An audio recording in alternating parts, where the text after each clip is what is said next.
Bienvenidos nuevamente a mi canal. Mi nombre es Sorángel González, agente inmobiliario en el sur de la Florida. No te olvides de suscribirte, darle like, comparte y activa la campana para las notificaciones. Y recuerda que este canal es de real estate y algo más. Y el día de hoy te traigo un tema que sé que te va a encantar.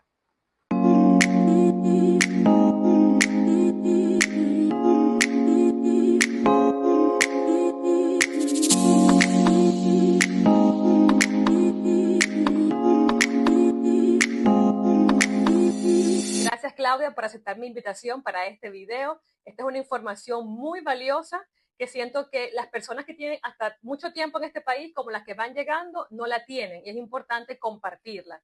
Claudia es nuestra aliada en nuestra oficina de real estate y es una profesional con muchos años de experiencia y hoy viene a compartir con ustedes sus conocimientos sobre este tema.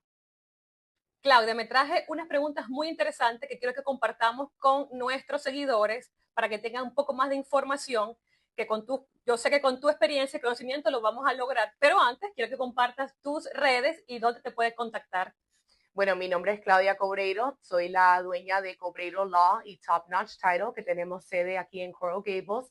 Donde mejor me contactan es por Instagram y me pueden buscar bajo mi nombre Claudia C, la primera letra de mi apellido, _ESQ, y ahí pueden seguir todas mis historias donde cuento las anécdotas de las cosas que veo en mi oficina de día a día. Claudia, coméntanos un poco cuáles serían las consecuencias de no tener un testamento, obviamente dando una breve concepto de lo que es un testamento y un trust, y cuál es la importancia entre ellos y tal vez la diferencia que tienen de uno del otro. Tener un testamento es necesario casi para todas las personas que tienen mayoría de edad. En este país la mayoría de edad es a los 18 años y se supone que toda la persona que tenga algún bien, ya sea propiedad, cuenta de bancos o cualquier otro tipo de bien, tenga alguna planificación de patrimonio que puede incluir un testamento o a veces y ahora muy comúnmente también incluye un trust. Precisamente nosotros muchas veces tenemos la percepción de lo que es un testamento de los países de donde muchos de nosotros venimos, que no necesariamente es de la misma manera que se usan los testamentos aquí en este país. Específicamente yo puedo aconsejar a los clientes en el estado de la Florida, ¿verdad?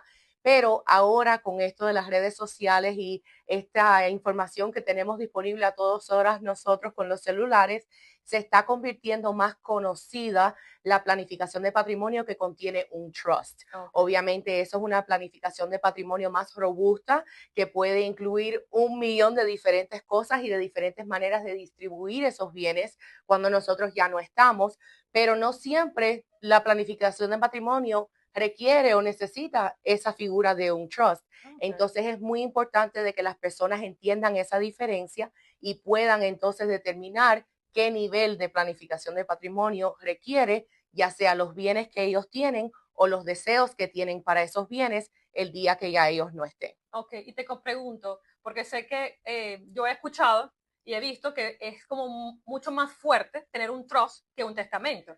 Y cuando tú vas a veces a pedir información, o sea, siempre como que te quieren, por así decirlo, vender, es el trust. Imagino que como lo tú acabas de decir, va a depender de lo que tú tengas, tus necesidades, pero en sí, ¿cuál sería esa diferencia como que tajante que digas, mira, testamento es para esto, trust es esto, o lo que te brinda cada uno? Vamos a hablar entonces, como mismo yo hago con los clientes que vienen a mi oficina, a hacer una consulta inicial. Exacto. Todo el mundo quiere llamarme y no hacer la consulta para determinar qué es lo que necesita por ahorrarse dinero, ¿verdad? Pero la realidad es que es una conversación detallada de lo que uno tiene y qué quiere hacer con él, pero también lo que quiere hacer llega a manos de quién, ¿verdad? Porque cuando estamos hablando de una situación donde los herederos todos son mayores de edad, hay veces que el trust no necesariamente es tan valuoso como cuando uno tiene menores de edad a quienes le posiblemente va a dejar sus bienes o las cosas, ¿verdad? Entonces, cuando las personas vienen a mi oficina, yo siempre les digo, el testamento es tu planificación de patrimonio básica. Es tener algo por decir, no me quedé, tú sabes, sin hacer la tarea, ¿right? Exacto. Pero inicialmente, ya cuando estamos hablando de personas que tienen propiedades, hijos menores, o familias que son, yo digo compuestas, que es una familia que ya... Los míos, los tuyos, los nuestros. Exacto. Ya eso normalmente para nosotros son indicaciones de buenas personas o buenos circunstancias en las cuales el trust normalmente es más beneficioso, ¿verdad? Sin embargo, si por ejemplo todas las personas a las cuales le vamos a dejar una propiedad son adultas y nada más que tenemos una propiedad y es nuestra propiedad primaria, el trust es una redundancia, en mi opinión, en muchas de las circunstancias, porque hay maneras más económicas y simples de cumplir el mismo propósito, ¿verdad? Perfecto. Y entonces por eso es tan necesario tener esa conversación, porque hay veces que las personas me llaman y me dicen, Claudia, yo quiero hacer un trust, porque es lo que están viendo en redes y lo que todo el mundo está haciendo, pero no es lo que necesita el cliente o no es lo que está en el mejor interés del cliente. Entonces no es solo buscar a un abogado o un asesor que pueda decirle las opciones que existen, sino las opciones que se ajustan a las necesidades que tiene el cliente, ¿verdad? Yo llevo poco tiempo con mi propio bufete, soy abogada hace años y creo que una de las razones por las cuales me ha ido también es porque me gusta asesorar al cliente para lo necesario.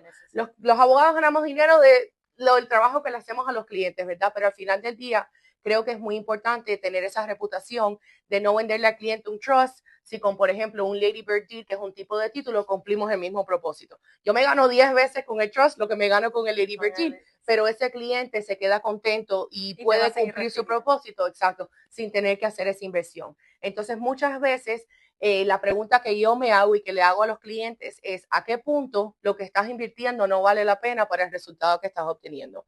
Pero la mayoría de las personas que tienen más de una propiedad, que tienen hijos menores o que tienen las familias compuestas, casi siempre son candidatos para un trust.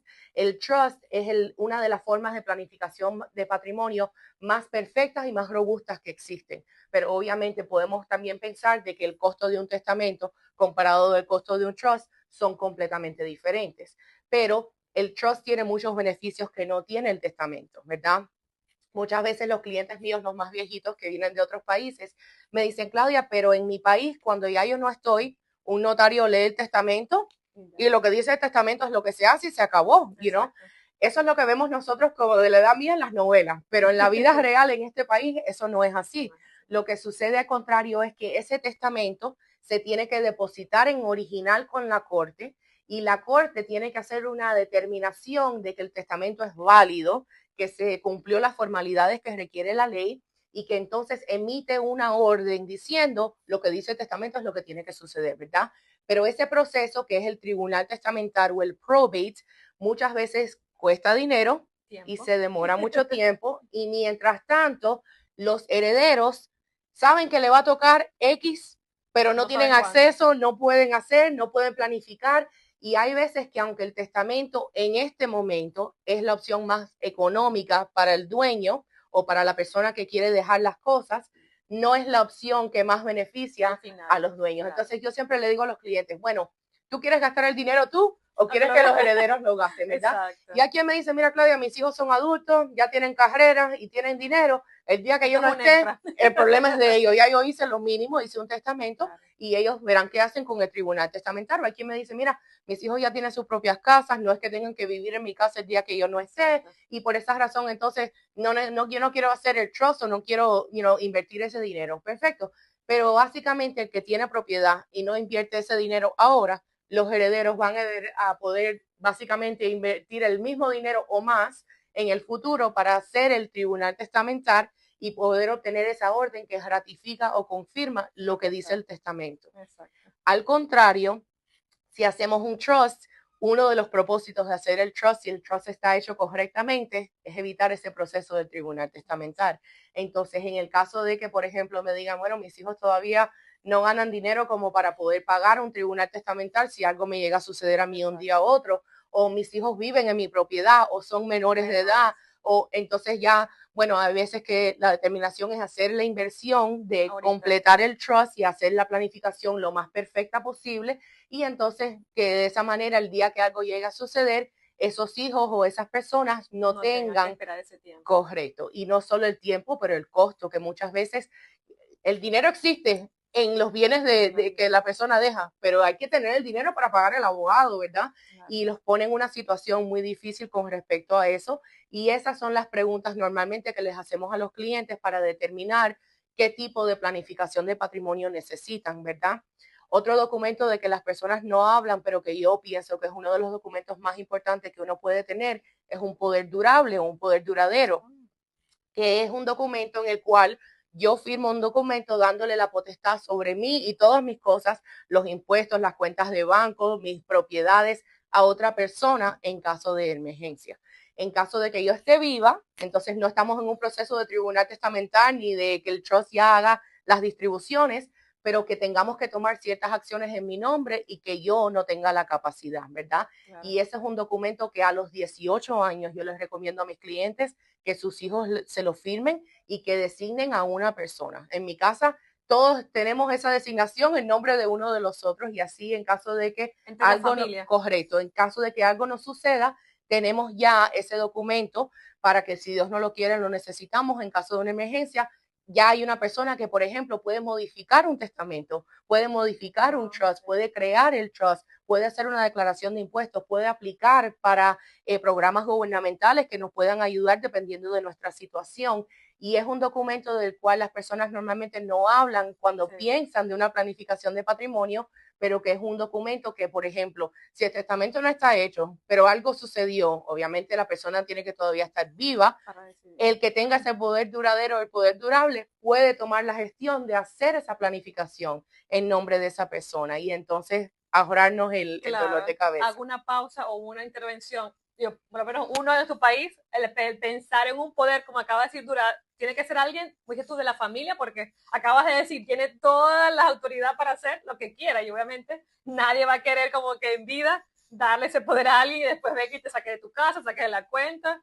O sea, la idea es entre la familia, si tienes niños, como dices tú, y cumplen 18 años y todos están bien, dárselos a ellos, a los niños mayores de 18. Todo depende de las circunstancias de la familia, obviamente. La suegra, la mamá. La hermana, el tío, el que sea, pero alguien, como tú dices, muy cercano y de mucha confianza, porque es un documento que en realidad, exacto, se puede usar para cualquier cosa, pero el documento también tiene sus cosas, ¿verdad? Si en cualquier momento tú le notificas a esa persona por escrito que el poder hace ya, cesado, que no, correcto, ellos entonces ya pierden esos poderes y cada vez que ellos usan ese documento se supone que firmen un affidavit de que tú sigues vivo, que no le has quitado ese poder. Aparte, ese poder normalmente solamente sirve en forma original, queriendo decir que si tú le pides el original nuevamente, ellos no pueden usarlo aunque tengan una copia electrónica, correcto. Entonces, por ejemplo, en mi familia los tenemos todos en un lugar donde todo el mundo sabe dónde está y donde nadie anda con él para arriba y para abajo porque, no es el fin. Exacto, pero en el momento que exista un problema, todo el mundo sabe que si va a ese lugar, los va a encontrar y los va a poder usar en caso de emergencia. Mi nombre es Sorángel González, agente inmobiliario en el sur de la Florida. No te olvides de suscribirte, darle like, comparte y activa la campana para las notificaciones.